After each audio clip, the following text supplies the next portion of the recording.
Hey everyone, I'm Carrie Swales, one of the co-owners of Made in the Lab, and we're super excited to have you for the Revive Summit, January 25th through the 28th this year. Until then though, I thought I could make you a little video with 10 tips for maximizing your social media engagement in 2017. These are just a few things that I've done, especially in the last year, to really grow my social media. In about 6 months, just by doing these few easy things, I was able to take one of my social media accounts from having 3,000 followers to about 3,000. So they all created a lot of growth and change for me. So I wanted to share them with you, give you something to tide you over until you get all the awesome speakers of the summit giving you tons of information to make your 2017 the best year in business yet. So let's start with the first one. It's consistency. This might be the most important one of these 10 tips, just because consistency is the one thing that's going to keep your fans following you and make sure that people are seeing what you're doing regularly and loving it. I've seen a lot of photographers make the mistake of posting really irregularly on Facebook and Instagram. If you're posting every day, at least once a day, you're doing a great job. That's the kind of consistency that keeps people around and keeps people interested. You need to be putting your work in front of potential customers on a regular basis. I recommend, at the very minimum, posting at least once a day, 5 days a week. And if you're not sure what to post, well, you're a photographer, so you should have a huge portfolio with tons and tons of images that you've taken, and it's totally okay to go back and share photos that you've shared before, because it's most likely true that a lot of people haven't actually seen them yet. I actually built my accounts based on resharing images that I've actually shared before. So do it. The second thing you can do for better engagement is to comment back. So on Facebook and Instagram, if somebody leaves you a comment on a photo or a post, make sure that you're taking the time to comment back and just thank them if they're leaving a compliment or answer their question if you can. The more you're commenting back when people are commenting, the more you're able to actually defeat those difficult algorithms that social media puts in place. So take a few minutes a day, go through your posts, and thank people for leaving a comment, and just show them that you're an active participant in what you're posting. Number 3, like things back. So this is probably more of an Instagram specific option, but what you should be doing is every time somebody leaves you a like on your Instagram, go through your notifications, see who's leaving those likes, and go to their account and leave a like back on one of their images. It's very simple, only takes a few minutes, but it lets people know that you're watching and that you appreciate them coming by and enjoying what you're doing. Okay, number 4. This is a super easy one. I want you to pin 10 things a day on Pinterest. Now, Pinterest is probably one of the most underutilized platforms for photographers, but it's so great because it's one of the most visual ones. And I actually get a lot of clients through Pinterest, and all I do is I spend just a few minutes every morning pinning a couple things here and there, and I build my Pinterest boards around what I think my potential clients are interested in rather than my own personal interests. So that way I'm catching the attention of all my potential clients and bringing the traffic straight to my board, and hopefully from there they'll love what they're seeing, go to my website on the top, and decide to book me. Number 5. So Facebook's algorithm is always changing, right? One thing we've noticed in this past year is how important live video has become for social media. Now, right now, Facebook is actually prioritizing live video through their live video options. So if you can, find a way this year to incorporate live video into your business on Facebook.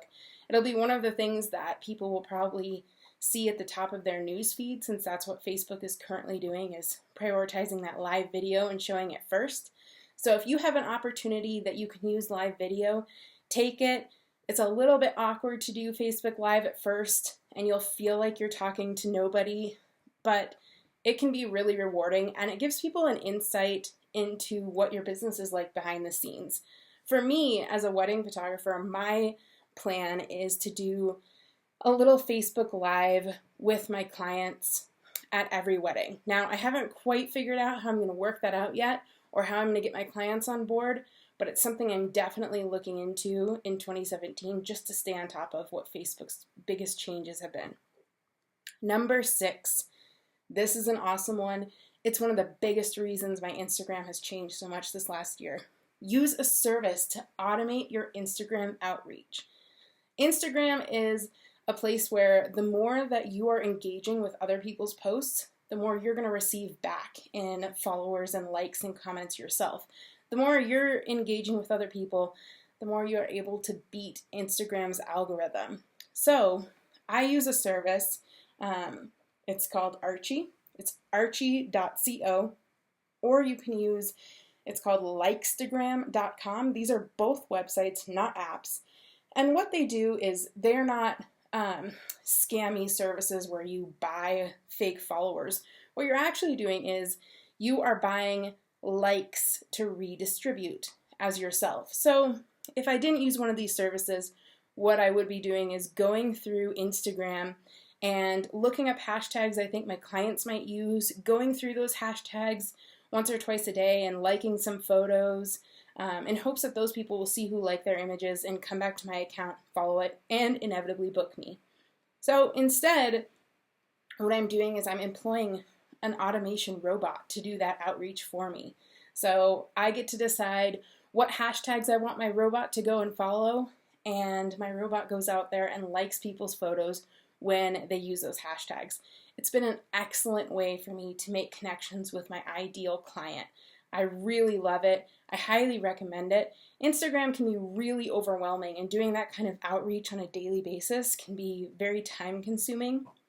So Archie is my favorite option for that. They're just run a little bit better, but as a result, they're more expensive. Likestagram is a great place to start if you're looking for an affordable way to do this.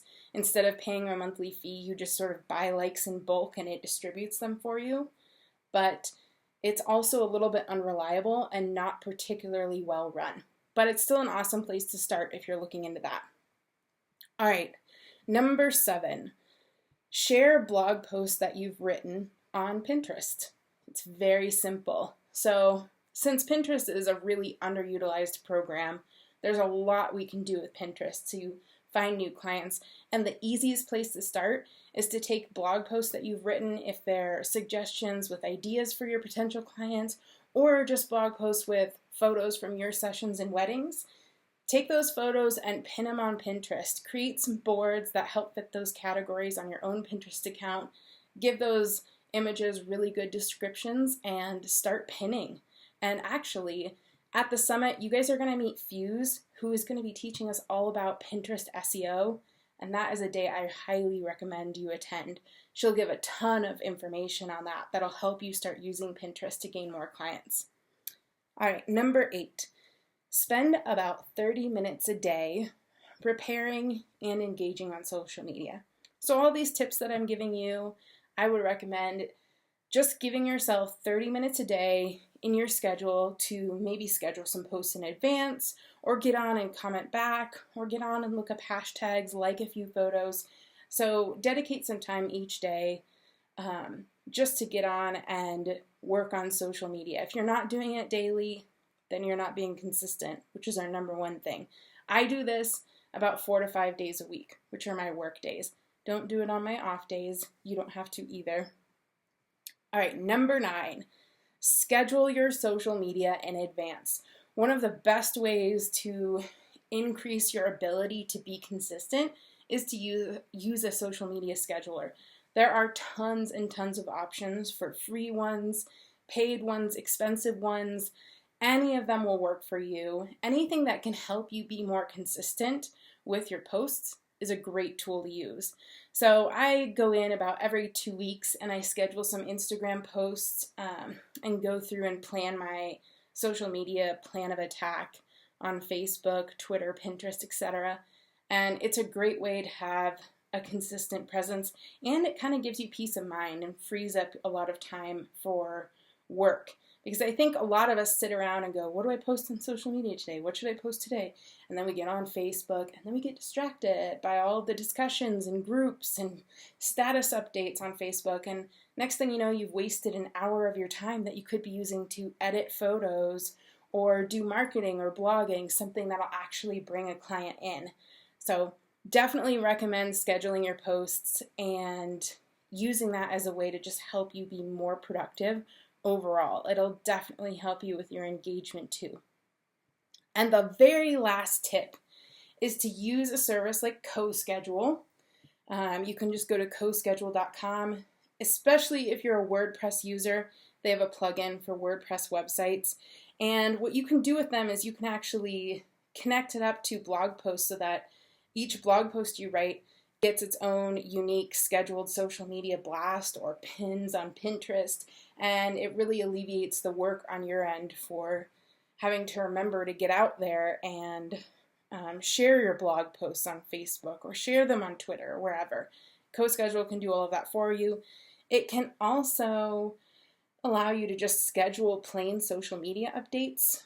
If you don't blog, it's a great tool for that. And one of CoSchedule's newest features that they came out with late in 2016 is the ability to queue. So what it'll do is it'll queue up a whole bunch of updates and then recycle them for you based on a schedule that you set and how many updates you put in.